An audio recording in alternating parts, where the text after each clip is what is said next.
We answered the phone today because that human interaction. And the personalization you guys bring is what sets you apart. And our technicians and our apprentices are constantly going to new training courses because everything, obviously, like you said, is changing very fast. Clean water, dirty water, whatever it is, I enjoy controlling it. So that's what we do.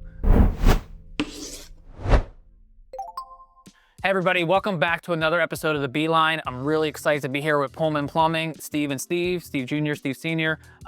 We have a great episode for you, so definitely listen in, talking all about kind of today's techs and the training and kind of the lack of labor skilled workers, as well as a lot of the marketing that's going on for them and what they have going on. But of course, as we always get started, guys, tell me a little bit about Pullman Plumbing. Well, we're basically a service-based plumbing business, plumbing and drain cleaning.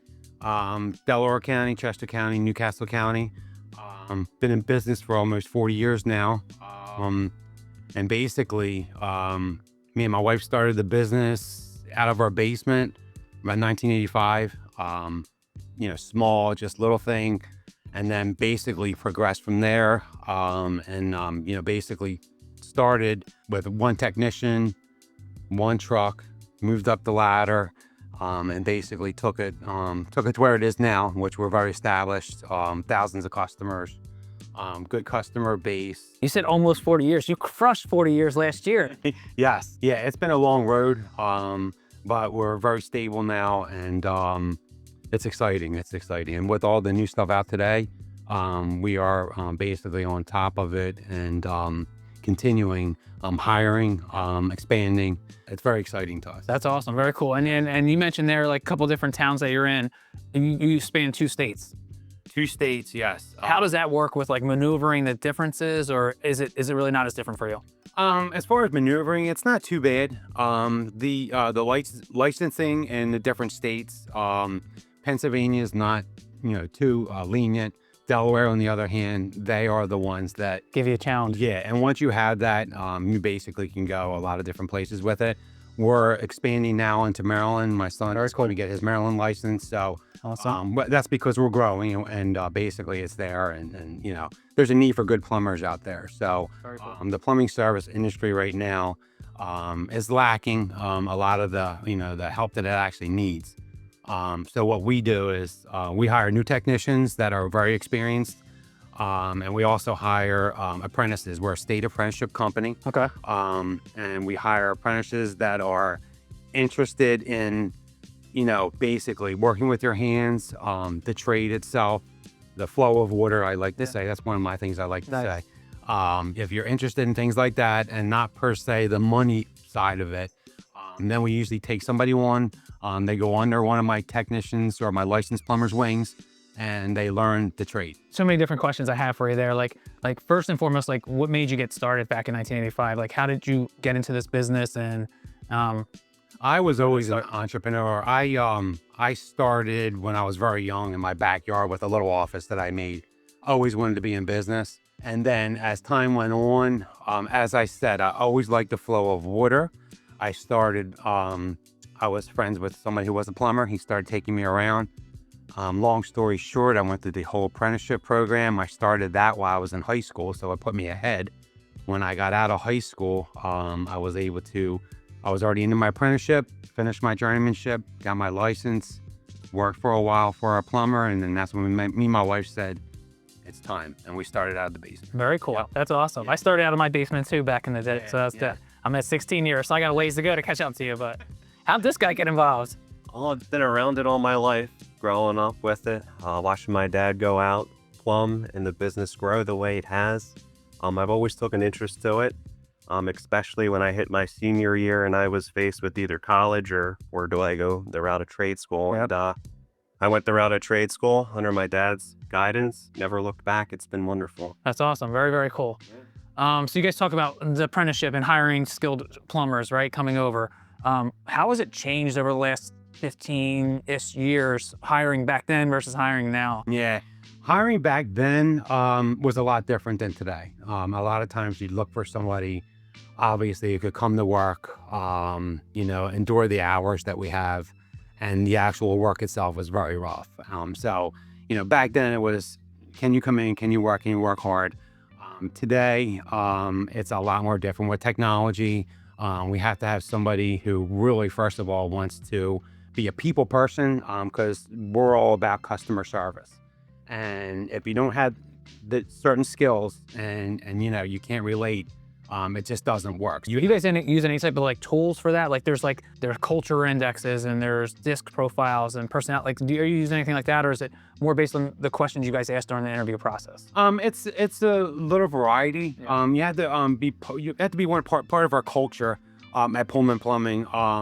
Responsibility, respect, professionability, different things like that we have as far as searching out potential, a technician, service technicians, and then apprentices. It's kind of two different things. So apprentices is basically like I described, and then on the technician side, it's a lot of technology. You need to know a lot of that, and you have to be really good with your hands, and a people person. I like to say sometimes when we go into someone's home or business, it's almost like we're a psychiatrist or something. We have to talk to the people. Yeah. We have to find out how issues happened, what was taking place at that time, just to maybe find out how it was there and now it's not. Sure. And we'll leave, and we know it'll come back. So we do many different procedures in finding that out. So as far as hiring somebody, we have to really kind of, it's not just one interview. Sure. It's several, and it's a lot of talking and back and forth. So someone that's listening today, like, one or two things you'd recommend to them, like they're struggling, there's another plumber's listening, they're struggling to hire the right skilled workers. Like, what's one or two things that Pullman can give them as a tip? Basically, you want to look for somebody who is up on software, because everything today is with us is software based. That can work an iPad, obviously, or a computer, that can basically go out there on their own, and talk to homeowners or business owners, and get a real good feel onto what's going on, and take that from start to beginning, and finish and complete the project, and have a good happy customer. That's awesome. Yep, exactly. Yes. And you talk about happy customers, right? So Steven Jr., like 1,000 customers, over 1,000 database, senior said, like, that's really cool. That's awesome.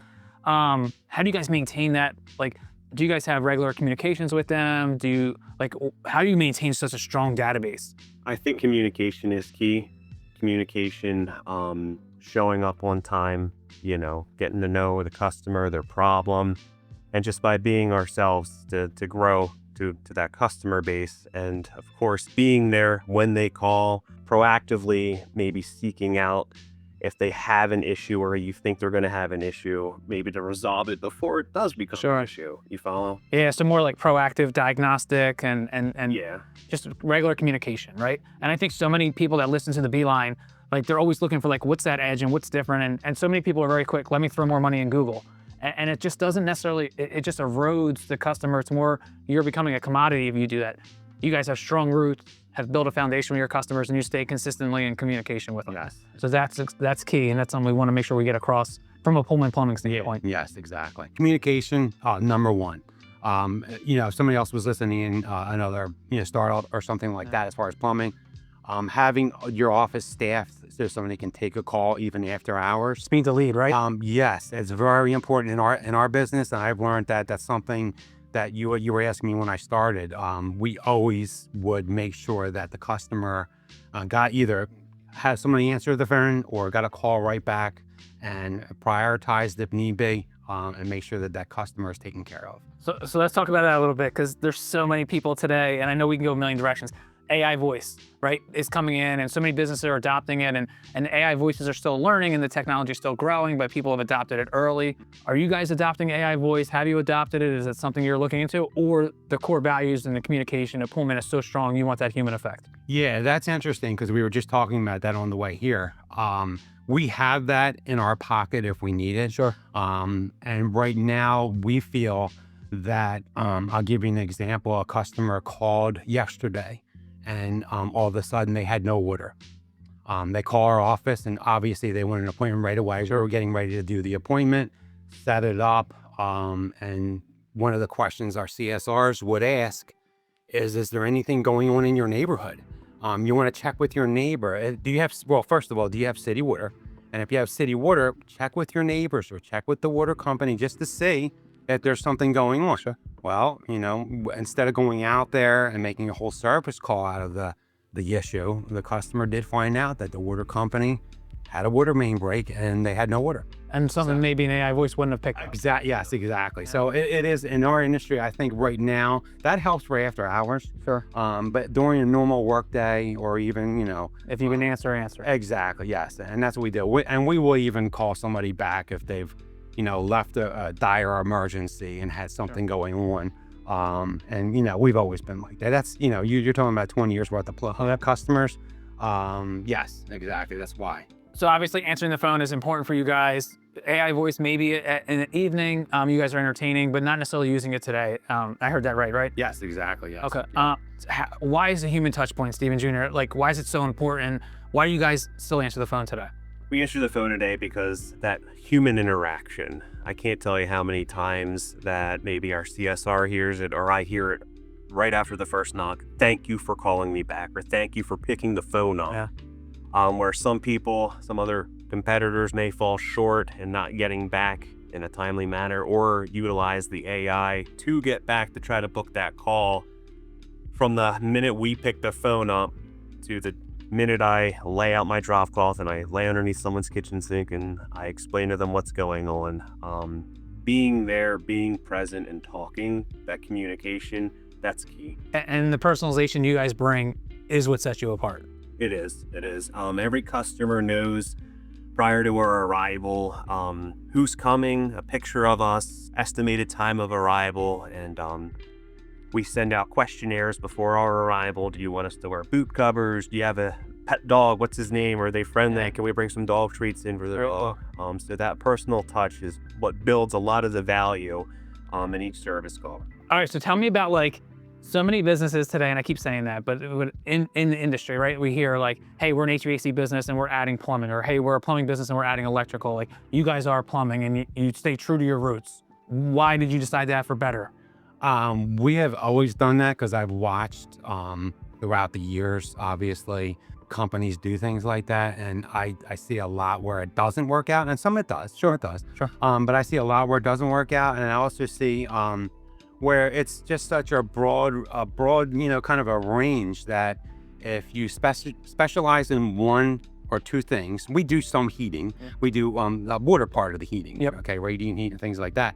But if you have too much on your plate, you can't really sometimes take care of the customers that really need you as a plumbing company. Sure. So we strictly keep it plumbing, drain cleaning, and the water side of heating. Basically. Okay. And to have that strong customer base, they know, hey, these guys are our plumbers. Exactly. All right. You're coming. Whoever's coming out is going to get a problem solved, one way or the other. Awesome. Exactly. Skilled laborers, fully trained in plumbing. Yeah. Exactly. Yeah. Very cool. Awesome. All right. You mentioned the expansion to Maryland. Besides probably loving crabs like I do, why are we going to Maryland? Some of our clientele, from a commercial standpoint, own buildings and whatnot right across that line that borders with Delaware. Sure.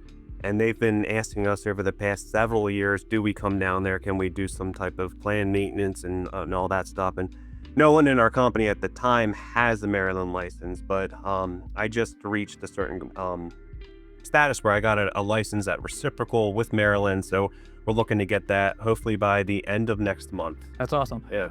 And some businesses that are listening, right? Other HVAC and plumbing businesses, they talk about the greenfield and they talk about expansion. What are some of the steps that you guys are taking to expand to Maryland in this initial phases? Obviously, the licensing and the operation side. Yeah.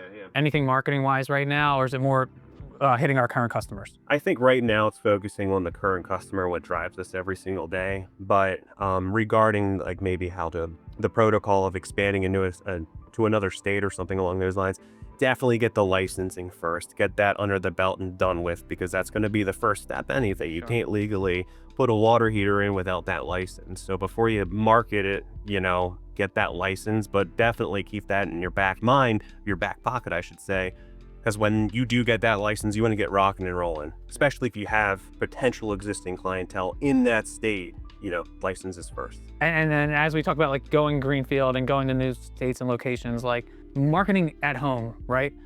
Obviously the competition gets more and more. There's not less plumbers on a daily basis. What are you guys doing to make sure Pullman stays out there and not only communicating with customers, but getting new customers? We do a lot of grassroots lawn signs, constant contact, the human interaction with the office to call and schedule, or vice versa. Someone calls and has an emergency. Sure. I think definitely having a great marketing company Yeah. is key there to Yeah. get the new customers. But traditional word of mouth, being there when they call, returning that call, showing up, fixing their problem, and being there is one of this a very organic way for it to organically work for you. You know what I mean? 100% agree. And part of that organic, like if you look at that customer loop, right? Like they're in discovery, they decide who they're picking, they get you guys, now the technician's on the way. That end of the loop, right? Like the referrals or like re-engaging with them, which you guys have a great program because I've seen it. How do you do referrals? Like, is that something you guys are big on right now? Are you asking customers for referrals?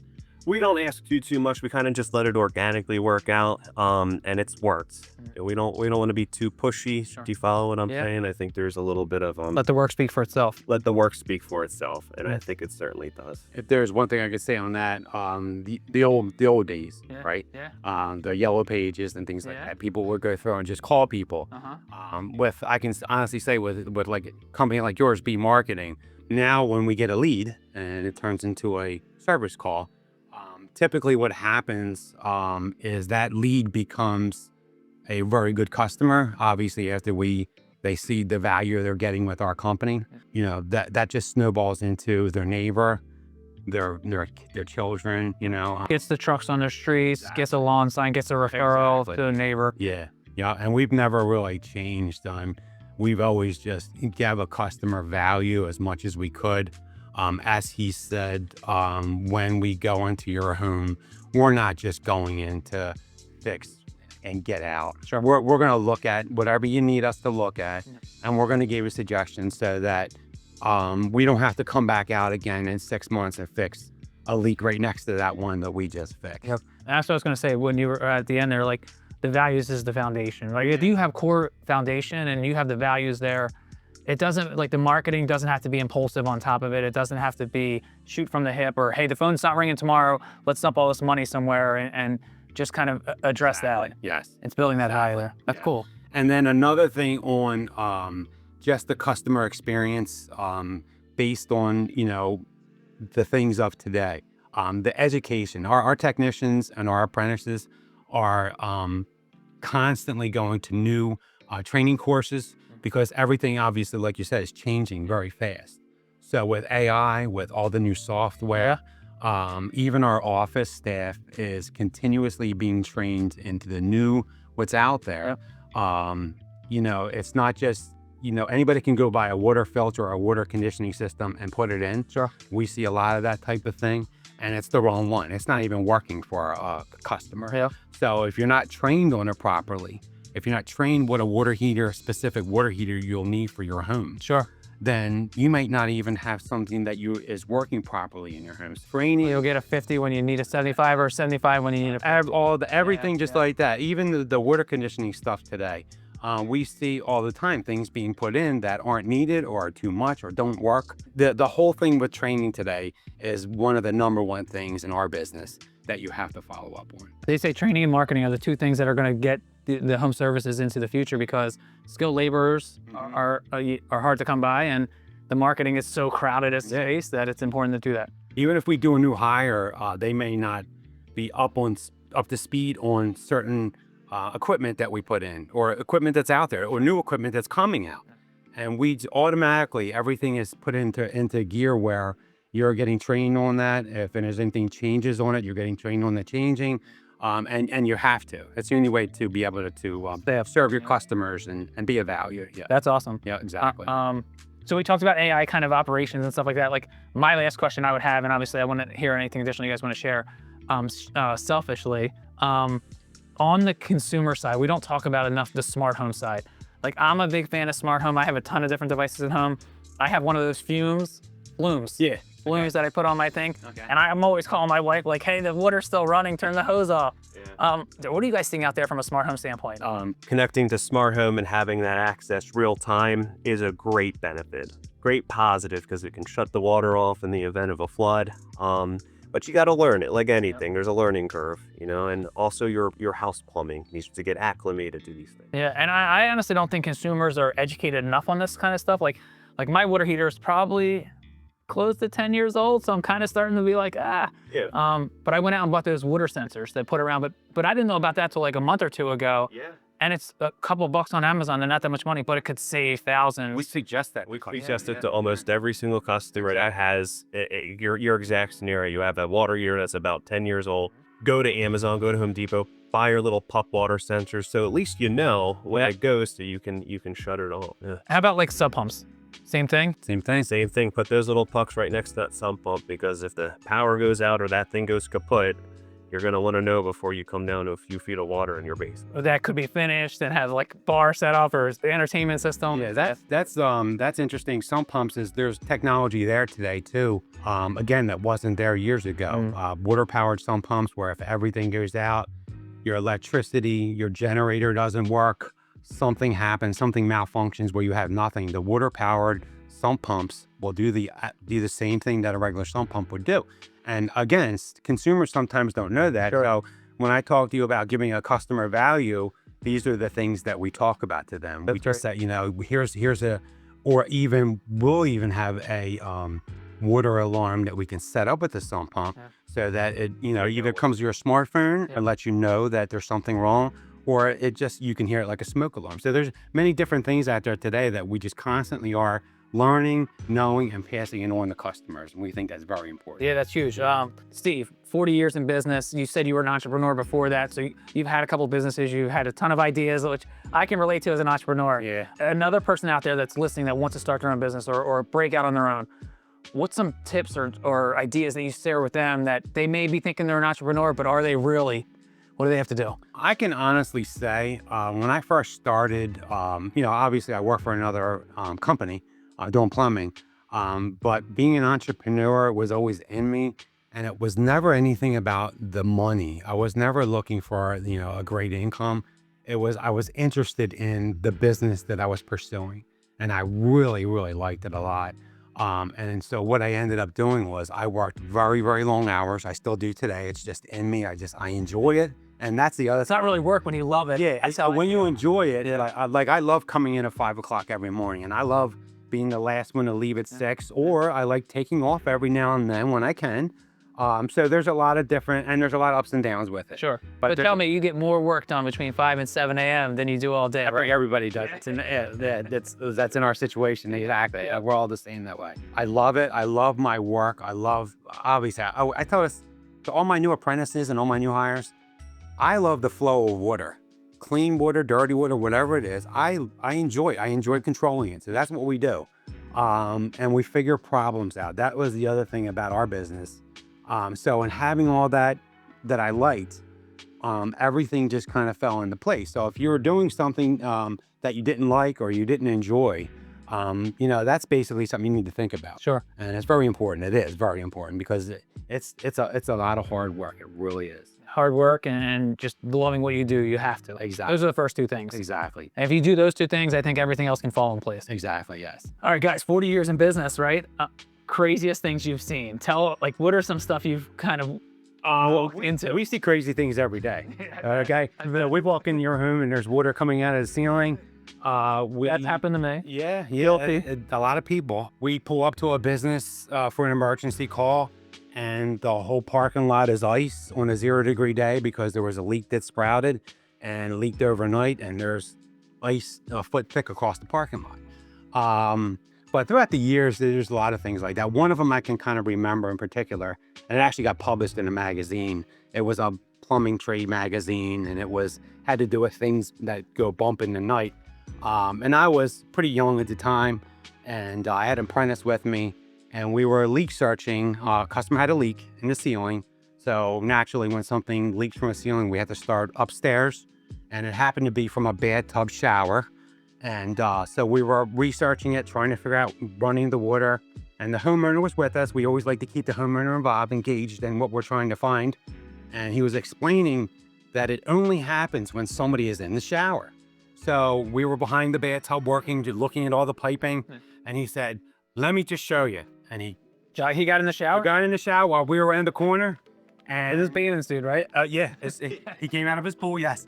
And then as soon as he got in there and he just simulated him being in the shower, it started to leak. We kind of figured what it was because we've seen it before, but he wanted to prove to us that he knew what it was too. So he did that. We located the leak. Very valuable lesson for the apprentice that was with me. And I said to him, sometimes you never know what you're going to have to, find. And that's one of the things we teach our apprentices. And that's why I say it's like kind of like being a psychiatrist sometimes in our line of business, because you have to find out what people are doing at certain times when a leak is created, what's going on to make a certain noise in the house. But that was an interesting story. Another one I can tell you, just thought of this. We were doing a sewer line excavation.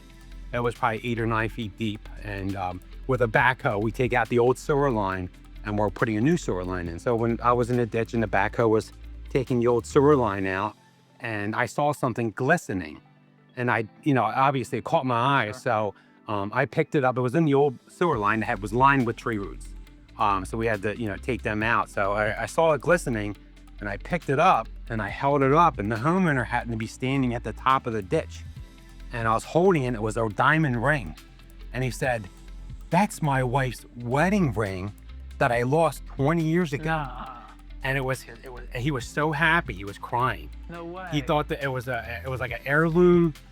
They thought they lost it, and he went and told his wife, and they were, That's awesome. that whole sewer line, they didn't mind paying for that. Yes, they were very happy. So it's a customer testimonial. It was a great day. Yeah. Thank you guys so much for being on. Appreciate the opportunity. Yeah, definitely. Awesome. Awesome. Thanks. Thank you. Awesome.